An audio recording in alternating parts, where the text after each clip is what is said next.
A gente vai falar de religião. Olha só, um documento datado de 1500 anos atrás, que acaba de ser traduzido em Londres, afirma que Jesus Cristo se casou com Maria Madalena e teve 2 filhos com ela. O documento, traduzido do aramaico, uma das línguas faladas há 2000 anos, foi encontrado na Biblioteca Britânica em Londres. Os responsáveis pela tradução prometem revelar ainda nesta semana o nome dos filhos que Jesus teria tido com Maria Madalena.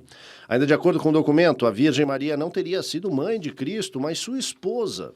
A editora Pegasus de Londres vai publicar um livro a respeito, intitulado The Lost Gospel, ainda sem título em português. A tese de que Jesus teria se relacionado com Maria Madalena já havia sido defendida antes nos livros A Última Tentação de Cristo, de 1953, e no Código da Vinci, de Dan Brown.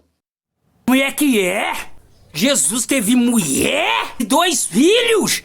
Nossa, os crentes devem estar tudo em polvorosa agora. Ave Maria, Chabalastanaia, Cantalabasturina, Maraia, sai da tantangara. Mano, esse bagulho é muito sério. Como assim? Como assim?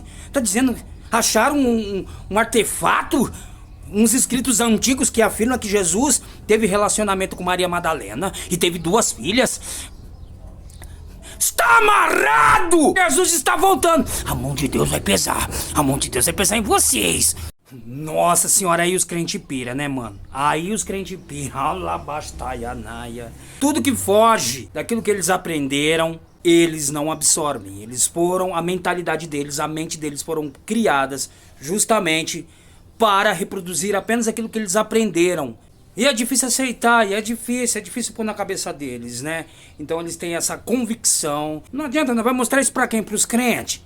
Os crentes não absorvem isso daí, essa ideia tá fora de cogitação. Eles não creem mais nada, apenas naquilo que a igreja ensinou para eles e ponto. É como se tivesse sofrido uma lavagem cerebral, sabe? Então, eles não veem mais nada, eles não absorvem mais nada além daquilo que eles aprenderam dentro do sistema religioso. Essa é a realidade. Aí quando eu vejo um crente tentando refutar essas coisas, ele usa o quê? A própria Bíblia. Seria a mesma coisa de você estar num tribunal e o juiz pergunta pro réu, você é culpado? O réu vai falar o quê? Não, eu sou inocente. Claro que o réu não vai produzir provas contra si mesmo. Da mesma forma, quando você vai argumentar defendendo a Bíblia, você vai usar a Bíblia para defender a própria Bíblia? É, no mínimo incoerente. É uma incoerência sem tamanho, ou minha lógica não faz sentido. Fator tão simples, existe tantas coisas que não nos foram reveladas, o Vaticano. Dentro daqueles porões existem um acervo, existem muitos segredos, existem muitas coisas. Onde estão os escritos originais? A Bíblia nada mais é do que um conjunto de livros organizados no Concílio de Nicéia. Os caras se reuniram e falaram assim, ó, isso aqui serve, isso aqui não serve. Isso aqui serve, isso aqui não serve. Então 70 escribas, 70 escritores decidiram o que você ia ter por fé ou não. Mas tudo converge para quê? Para um controle social, porque a religião ela tem esse poder de domínio, de manipulação. É ou não é?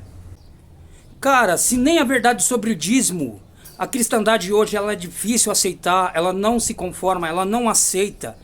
Ela reluta em aceitar a verdade sobre o dízimo, que não existe dízimo em dinheiro. O dízimo não é para os nossos dias. O dízimo foi para aquela época. Não existe igreja como templo, como algo... Não existe essas coisas. E a própria Bíblia, dentro da própria Bíblia nós podemos desvendar esses mistérios, revelar essas verdades. E a cristandade não aceita, de jeito nenhum, ela reluta. Agora, que dirá dizer que Jesus foi casado com Maria Madalena, teve 2 filhos? É o cúmulo do absurdo. O mundo... Sabe, o diabo tá conspirando, certo? Ah, e aí diz que a palavra de Deus é inerrante. Onde que ele vai pegar a prova? Lá, dentro da própria Bíblia. Eu vi um influencer fazendo isso daí. Um influencer cristão tentando refutar, se respaldando na própria Bíblia, dizendo que a Bíblia é inerrante palavra de Deus. É inerrante palavra de Deus, ou seja, a Bíblia não falha. Ela está certa, é a verdade absoluta. Quando não? Quando que os livros que foram decididos estarem ali foram feitos por homens. Homens, seres humanos, falhos, com suas próprias ideias, com sua própria visão de mundo, com suas visões distorcidas, cheios de preconceito, cheios de machismo, cheios de todo tipo de paradigma que você possa imaginar e trouxe para os nossos dias. Certo? Correto? Por isso que a humanidade não consegue evoluir, enquanto se atém preso a esses dogmas, a esses paradigmas ultrapassados. Vemos tantas coisas, tanta coisa para falar. Olha, então, meu amigo, é difícil aceitar, lógico que é, mas a história prova. A história é a prova, certo? Então um achado desse é muito importante e realmente impacta a humanidade. Impacta a humanidade.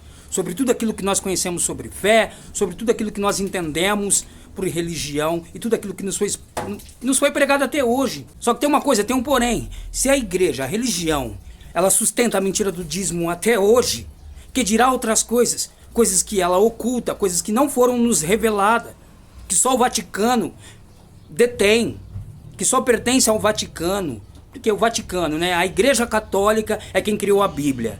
A Bíblia é da Igreja Católica. Então, imagina o tanto de acervo, de informação, de história, de conhecimento, de verdades que estão ocultas nos calabouços da Igreja Católica.